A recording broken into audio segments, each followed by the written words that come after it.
যুক্তরাজ্য বাংলাদেশে সন্ত্রাসী হামলার আশঙ্কা প্রকাশ করে তাদের নাগরিকদের জন্য সতর্কতা জারি করেছে। ব্রিটিশ সরকারের মতে, বাংলাদেশে ব্রিটিশ নাগরিক এবং তাদের স্বার্থ সংশ্লিষ্ট স্থানগুলোতে হামলার ঝুঁকি রয়েছে। সতর্কবার্তায় বলা হয়েছে, বাংলাদেশে বিক্ষোভ, ধর্মঘট এবং রাজনৈতিক অস্থিরতার সময় সহিংসতা, ভাঙচুর এবং অগ্নিসংযোগের ঘটনা ঘটতে পারে।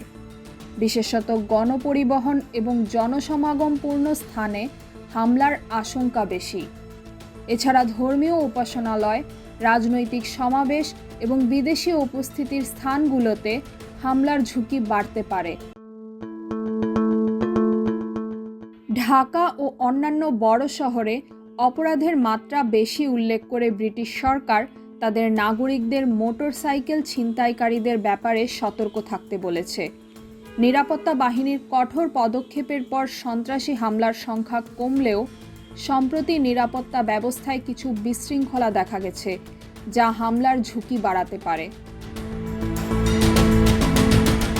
তাহমিনা রহমান, হাফসা, ঢাকা ওয়েস্ট।